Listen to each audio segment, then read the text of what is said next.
آپ کا عقیدہ آپ کا ذاتی مسئلہ ہے، میرا عقیدہ میرا ذاتی مسئلہ ہے۔ کیا اب یہ بہتر نہیں ہے کہ آپ میرے اس فیصلے کو قبول کر لیں؟ جذباتی حماقت کی بجائے بہت سوچ سمجھ کر اٹھایا جانے والا قدم سمجھ کر اس نے بڑی رسانیت اور سنجیدگی کے ساتھ کہا۔ ہاشم مبین کی ناراضگی میں اور اضافہ ہوا۔ میں اپنی بیٹی کو مذہب بدلنے دوں تاکہ پوری کمیونٹی میرا بائیکاٹ کر دے؟ میں فٹ پاتھ پر آ جاؤں؟ نہیں امامہ، یہ نہیں ہو سکتا۔ تمہارا اگر دماغ بھی خراب ہو گیا ہے تو اس کا یہ مطلب نہیں کہ میرا دماغ بھی خراب ہو جائے۔ کوئی بھی مذہب اختیار کرو مگر تمہاری شادی میں اسجد سے ہی کروں گا۔ تمہیں اسی کے گھر جانا ہوگا، اس کے گھر چلی جاؤ اور پھر وہاں جا کر طے کرنا کہ تمہیں کیا کرنا ہے کیا نہیں۔ ہو سکتا ہے تمہیں عقل آ جائے۔ وہ غصے کے عالم میں کمرے سے نکل گئے۔ مجھے پتہ ہوتا کہ تمہاری وجہ سے ہمیں اتنی ذلت کا سامنا کرنا پڑے گا تو میں پیدا ہوتے ہی تمہارا گلہ دبا دیتی۔ ہاشم مبین کے جاتے ہی سلمیٰ نے کھڑے ہوتے ہوئے دانت پیس کر کہا، تم نے ہماری عزت خاک میں ملانے کا تہیہ کر لیا ہے۔ امامہ کچھ کہے بغیر خاموشی سے انہیں دیکھتی رہی۔ وہ کچھ دیر اسی طرح بولتی رہیں، پھر کمرے سے چلی گئیں۔ انہیں اس کمرے سے گئے 1 گھنٹہ ہی ہوا تھا کہ جب دروازے پر دستک دے کر اسجد اندر داخل ہوا۔ امامہ کو اس کے اس وقت وہاں آنے کی توقع نہیں تھی۔ اسجد کے چہرے پر پریشانی بہت نمایاں تھی۔ یقیناً اسے ہاشم مبین نے بلوایا تھا اور وہ اسے سب کچھ بتا چکے تھے۔ یہ سب کیا ہو رہا ہے امامہ؟ اس نے اندر داخل ہوتے ہی کہا۔ وہ اپنے بیڈ پر بیٹھی اسے دیکھتی رہی۔ تم کیوں کر رہی ہو یہ سب کچھ؟ اسجد، تمہیں اگر یہ بتا دیا گیا ہے کہ میں کیا کر رہی ہوں تو پھر یہ بھی بتا دیا گیا ہوگا کہ میں کیوں کر رہی ہوں۔ تمہیں اندازہ نہیں ہے کہ تم کیا کر رہی ہو؟ وہ کرسی کھینچ کر بیٹھ گیا۔ مجھے اندازہ ہے۔ اس عمر میں انسان جذبات میں آ کر بہت سے غلط فیصلے کر لیتا ہے۔ امامہ نے ترشی سے اس کی بات کاٹ دی۔ جذبات میں آ کر؟ کوئی جذبات میں آ کر مذہب تبدیل کرتا ہے؟ کبھی نہیں۔ میں 4 سال سے اسلام کے بارے میں پڑھ رہی ہوں۔ 4 سال کم نہیں ہوتے۔ تم لوگوں کی باتوں میں آ گئی ہو۔ تم نہیں، میں کسی کی باتوں میں نہیں آئی۔ میں نے جس چیز کو غلط سمجھا اسے چھوڑ دیا اور بس۔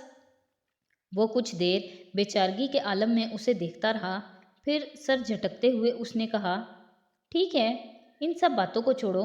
شادی پر کیوں اعتراض ہے تمہیں؟ تمہارے عقائد میں جو تبدیلی آئی ہے وہ ایک طرف، کم از کم شادی تو ہونے دو۔ میری اور تمہاری شادی جائز نہیں ہے۔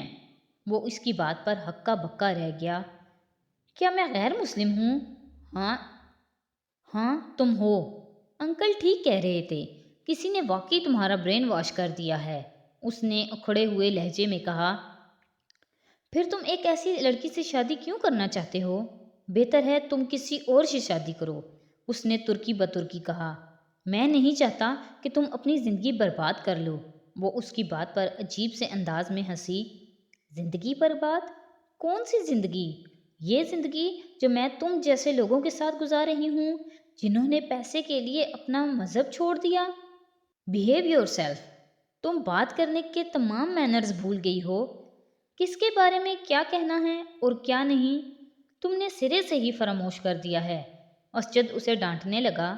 میں ایسے کسی شخص کا احترام نہیں کر سکتی جو لوگوں کو گمراہ کر رہا ہو، امامہ نے 2 ٹوک انداز میں کہا۔ جس عمر میں تم ہو، اس عمر میں ہر کوئی اسی طرح کنفیوز ہو جاتا ہے جس طرح تم کنفیوز ہو رہی ہو۔ جب تم اس عمر سے نکلو گی تو تمہیں احساس ہوگا کہ ہم لوگ صحیح تھے یا غلط۔ اسجد نے ایک بار اسے سمجھانے کی کوشش کی۔ اگر تم لوگوں کو یہ لگتا ہے کہ میں غلط ہوں، تب بھی تم لوگ مجھے چھوڑ کیوں نہیں دیتے؟ اس طرح مجھے گھر میں قید کر کے کیوں رکھا ہوا ہے؟ اگر تم لوگوں کو اپنے مذہب کی صداقت پر اتنا یقین ہے تو مجھے اس گھر سے چلے جانے دو، حقیقت کو جانچنے دو۔ اگر کوئی اپنے آپ کو نقصان پہنچانے پر تل جائے تو اسے اکیلا نہیں چھوڑا جا سکتا، اور وہ بھی ایک لڑکی کو۔ امامہ، تم اس مسئلے کی نزاکت اور اہمیت کو سمجھو۔ اپنی فیملی کا خیال کرو۔ تمہاری وجہ سے سب کچھ داؤ پر لگ گیا ہے۔ میری وجہ سے کچھ بھی داؤ پر نہیں لگا، کچھ بھی نہیں۔ اور اگر کچھ داؤ پر لگا بھی ہے تو میں اس کی پرواہ کیوں کروں؟ میں تم لوگوں کے لیے دوزخ میں کیوں جاؤں؟ صرف خاندان کے نام کی خاطر اپنا ایمان کیوں گنواؤں؟ نہیں اسجد، میں تم لوگوں کے ساتھ گمراہی کے اس رستے پر نہیں چل سکتی۔ مجھے وہ کرنے دو جو میں کرنا چاہتی ہوں، اس نے قطعی لہجے میں کہا۔ مجھ سے اگر تم نے زبردستی شادی کر بھی لی تو بھی تمہیں اس سے کوئی فائدہ نہیں ہوگا۔ میں تمہاری بیوی نہیں بنوں گی، میں تم سے وفا نہیں کروں گی۔ مجھے جب بھی موقع ملے گا میں بھاگ جاؤں گی۔ تم آخر کتنے سال مجھے اس طرح قید کر کے رکھ سکو گے؟ کتنے سال مجھ پر پہرے بٹھاؤ گے؟ مجھے صرف چند لمحے چاہیے ہوں گے تمہارے گھر، تمہاری قید سے بھاگ جانے کے لیے، اور میں تمہارے بچوں کو بھی ساتھ لے جاؤں گی۔ تم ساری عمر انہیں دوبارہ دیکھ نہیں سکو گے۔ وہ اسے مستقبل کا نقشہ دکھا کر خوفزدہ کرنے کی کوشش کر رہی تھی۔ اگر میں تمہاری جگہ پر ہوتی تو میں کبھی امامہ ہاشم جیسی لڑکی سے شادی نہ کروں۔ یہ سراسر خسارے کا سودا ہوگا، حماقت اور بیوقوفی کی انتہا ہوگی۔ تم اب بھی سوچ لو، اب بھی پیچھے ہٹ جاؤ۔ تمہارے سامنے تمہاری ساری زندگی پڑی ہے۔ تم کسی بھی لڑکی کے ساتھ شادی کر کے پرسکون زندگی گزار سکتے ہو، کسی پریشانی، کسی بے سکونی کے بغیر، مگر میرے ساتھ نہیں۔ میں تمہارے لیے بدترین بیوی ثابت ہوں گی، اور تم اس سارے معاملے سے الگ ہو جاؤ، شادی سے انکار کر دو۔ انکل اعظم سے کہہ دو کہ تم مجھ سے شادی کرنا ہی نہیں چاہتے، یا کچھ عرصے کے لیے گھر سے غائب ہو جاؤ۔ جب تمام معاملہ ختم ہو جائے تو پھر آ جانا۔ تم مجھے اس طرح کے احمقانہ مشورے مت دو۔ میں کسی بھی قیمت پر تم سے دستبردار نہیں ہو سکتا، کسی بھی قیمت پر۔ نہ میں انکار کروں گا، نہ اس معاملے سے الگ ہوں گا، نہ ہی گھر سے کہیں جاؤں گا۔ میں تم سے ہی شادی کروں گا۔ امامہ، اب یہ ہمارے خاندان کی عزت اور ساکھ کا معاملہ ہے۔ یہ شادی نہ ہونے اور تمہارے گھر سے چلے جانے سے ہمارے پورے خاندان کو جتنا نقصان اٹھانا پڑے گا اس کا تمہیں بالکل اندازہ نہیں، ورنہ تم مجھے کبھی یہ مشورہ نہ دیتی۔ جہاں تک بری بیوی ثابت ہونے یا گھر سے بھاگ جانے کا تعلق ہے تو یہ سب بات کا مسئلہ ہے۔ میں تمہیں بہت اچھی طرح جانتا ہوں۔ تم اس طرح کے ٹیمپرامنٹ کی مالک نہیں ہو کہ دوسروں کو بیجا پریشان کرتی رہو، اور وہ بھی مجھے، جس سے تمہیں محبت ہے۔ اسجد بڑے اطمینان سے کہہ رہا تھا، تمہیں غلط فہمی ہے، مجھے کبھی بھی تم سے محبت نہیں رہی، کبھی بھی۔ میں ذہنی طور پر تمہارے ساتھ اپنے تعلق اور رشتے کو اس وقت سے ذہن سے نکال چکی ہوں جب میں نے اپنا مذہب چھوڑا تھا۔ تم میری زندگی میں اب کہیں نہیں ہو، کہیں بھی نہیں۔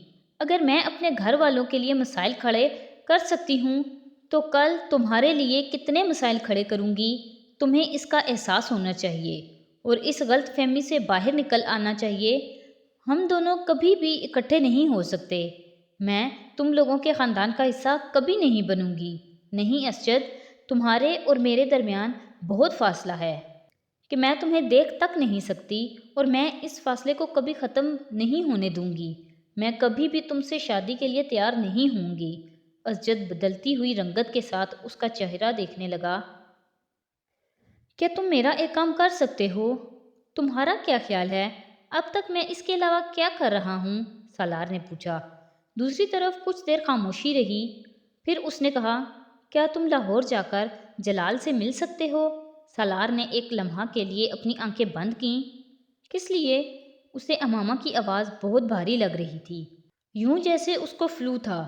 پھر اچانک اس کو خیال آیا کہ وہ یقیناً روتی رہی ہوگی، یہ اس کا اثر تھا۔ تم میری طرف سے اس سے ریکویسٹ کرو کہ وہ مجھ سے شادی کر لے، ہمیشہ کے لیے نہیں تو کچھ دنوں کے لیے ہی۔ میں اس گھر سے نکلنا چاہتی ہوں، اور میں کسی کی مدد کے بغیر یہاں سے نہیں نکل سکتی۔ بس وہ مجھ سے نکاح کر لے۔ تمہارا تو اس سے فون پر رابطہ ہے، تو پھر تم یہ سب خود اسے فون پر کیوں نہیں کہہ دیتی؟ سالار نے چپس کھاتے ہوئے بڑے اطمینان سے اسے مشورہ دیا۔ میں کہہ چکی ہوں۔ اسے امامہ کی آواز پہلے سے زیادہ بھرائی ہوئی لگی۔ پھر اس نے انکار کر دیا ہے۔ ویری سیڈ، سالار نے افسوس کا اظہار کیا۔ تو یہ ون سائیڈڈ لو افیئر ہے؟ اس نے کچھ تجسس کے عالم میں پوچھا۔ نہیں، تو پھر اس نے انکار کیوں کر دیا؟ تم یہ جان کر کیا کرو گے؟ وہ کچھ